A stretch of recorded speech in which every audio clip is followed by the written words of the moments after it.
when you're talking about consistency, you're talking about your, as far as your schooling, you were consistent with your practice, you were consistent with your health, you were consistent with your working out. You're talking about all areas of your life. We need to become more consistent. Is that kind of what you're saying here? Yeah, consistency is what gets results. You ask anybody, and whether it's health, whether it's business, whether it's relationship, you can't take your wife on a date once a month and expect to have a really solid, deep, intimate relationship. You can't take your kids out on a vacation once a year and think that they're going to get cultured and really enjoy and create these deep memories in a deep way. You can't go to the gym once every 3 weeks and expect to see some changes. You can't eat a high quality meal once a week and expect to look the way that you want to. You can't have an executive meeting once a quarter and expect your business to be thriving. Like, consistency is what yields results. Consistency is what creates change. And I think so many times we overcomplicate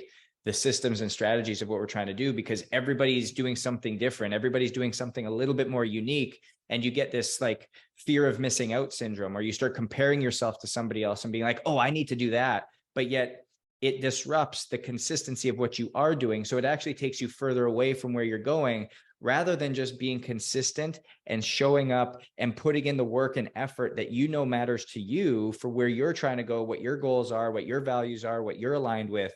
And it will take you much further down the road as long as we have patience, knowing that this is truly what we want to do. So was there a time in your life that you really sat down and figured out what it is that you wanted in your life, and what is it that you want in your life? Yeah, I think it wasn't one time. If it's it seems like my life has zigged and zagged across a multitude of ways. And I really talk about this now in a few of my books and a lot of the different keynotes and talks that I do, that it's more so being willing and open to the calling of what God's calling me to do. And the moment that you are being willing to steward yourself and be more of like a vessel to carry out a bigger purpose than your own, you're more able to be flexible. You're more able to move and to jive left or right. And when we're disconnected from that calling, it's oftentimes when we feel like we have to go after somebody else's calling, somebody else's dream, something else somebody else is doing, when we think that's what we want. But in actuality, we just want the money that it comes with, or the fame that it comes with, or the influence that it comes with, or the worldly possession that it comes with. And when we really get down to it and we really kind of get true to what we're looking for, that's what will give us the sustaining power to be consistent for as long as it's going to take to accomplish whatever said goal is. So what's your goal, man? Yeah, I mean, for us, it's to redeem the health of the world, to truly change the way that people see, think, and operate in their own health, so that they can feel different, look different, and think different. And so we all want to look different. We all want those six-pack abs. I mean, I've always wanted the six-pack abs.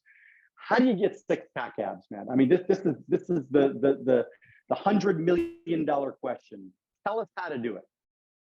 I mean, there's been a lot of books written about it. It's just a simple answer. It's like consistency. It's how bad you want it. And I know people say they want it, but are you willing to do the work that's going to take to get to where you want to go? And I give this answer all the time is, if you looked at me when I was 15, 16, 17 years old, I looked the same as I do now. Six-pack abs. I'm a little bit more filled out. I'm 30, 40 pounds heavier than I was then in terms of muscle mass, but I theoretically look the same. And I'm going to tell you, for about 15 years of that time, I was miserable. I hated myself. I hated my body. I hated my circumstances. I hated where I was. And true health is not all about what's on the outside. It's about how we're operating through the inside. It's as a 14-year-old kid, I had a lot of body image issues, and I was a chubby kid, got made fun of a lot, and went down this road of anorexia, went down this road of being obsessed about what I was eating, how much I was eating, what I looked like, what my body composition was, did I look good in the mirror? And so much so that it took me so far the other way. And as I continued to kind of play this role and play this game in my mind, I got exactly what I was looking for, but I was miserable in doing it. I was miserable in living. I had no energy. It was all consuming, and it's really not what it's all cracked up to be, versus now being on purpose, doing exactly what it is that I want to do, serving hundreds of thousands of people with a team that is changing the game, all while living a lifestyle that is fun, that's challenging, that's engaging, that I can be consistent on, that I still look great, still have the six-pack abs everybody's looking for, but yet I don't think about it any single day because I know I'm on purpose. That's the difference of a top-down approach versus a bottom-up approach. I say the spirit's first, the mind second, the heart is third, and the body is fourth.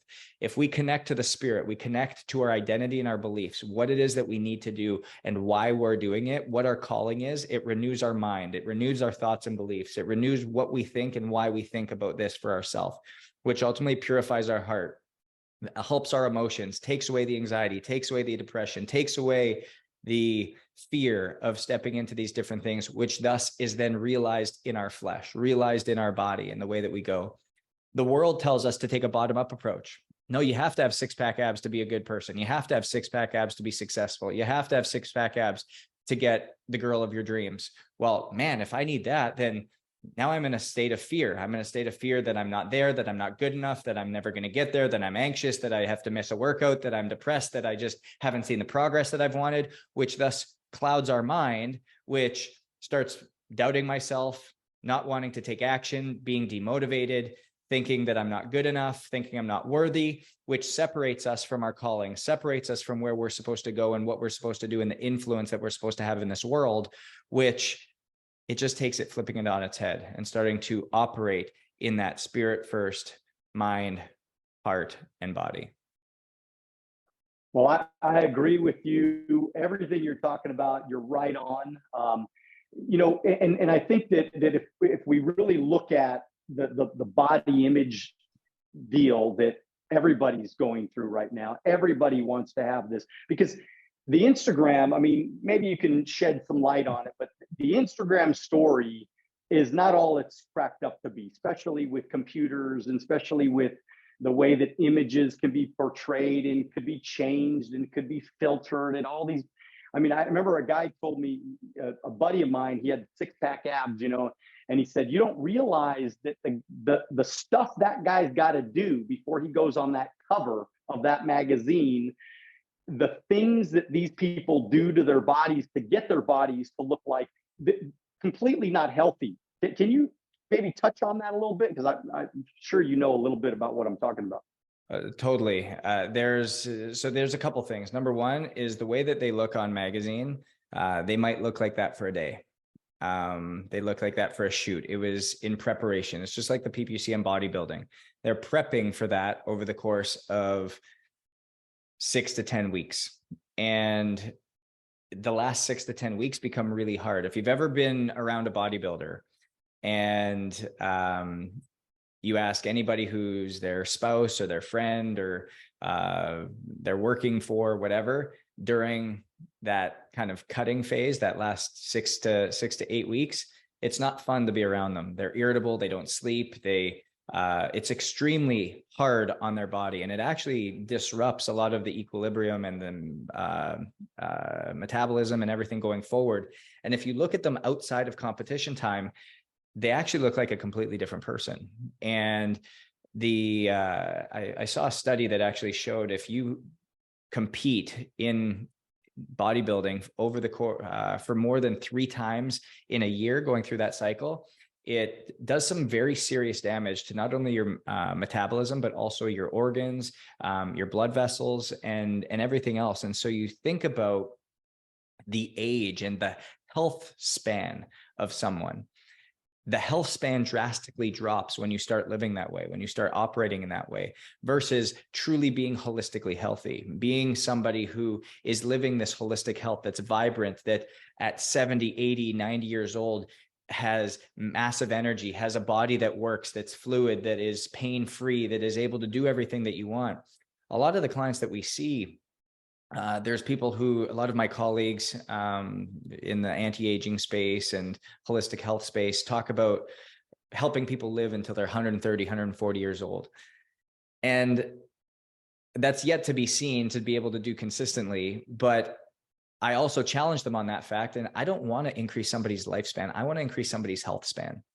Because what's awesome if you're like, how great is it if you're living until 105, but at 75, you were bedridden for the last 30 years, you couldn't leave your condo. I see it every single time. So in my home that we're in, I've got a balcony out my back door that overlooks the water. And there's a couple that I literally look at every single day from my office.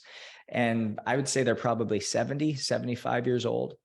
And every morning, the husband comes out, he sweeps off the pool deck, he pulls the chair over, sits it down next to the pool. And I see this lady, like I said, she's got to be 75 years old. She's overweight. She's got a walker. She's walking out there. She sits down at that pool and she sits and sits and sits. And at noon, she'll try to get up out of her chair. She won't be able to do it. She'll sit back down. Her husband will come over. She'll pick him up, or he'll pick her up, give her his arm, walk her back into the house, go and get lunch, whatever, come on back later in the afternoon. And that's literally her life. That to me is not living. That to me is not health span. What I would love to do is let's take you to maybe live to 80 or live to 90, but right up until the day you died, you were out running, you were working out, you were out fishing with the grandkids, you were going and watching them play whatever sport they were doing, you were traveling to different countries or different states, seeing different things, going on family vacations. Like, that is living. That is what life is all about. That is true health. That is holistic health. And that is what we have to realize at a young age. The decisions that we start making, the habits, the behaviors, the lifestyles that we are being consistent in is either earning our health span or earning our disease. We have to learn that we either earn our health or earn our disease. And when we start to figure that out and put the two combinations together and take ourselves out of this space of fake health, which is disease-free but symptom-full, symptoms that we've ultimately just accepted as normal because, oh, that's what it takes to be an entrepreneur. That's what it takes to be a husband. That's what it takes to be a mom. That's what it takes to be a 50-year-old.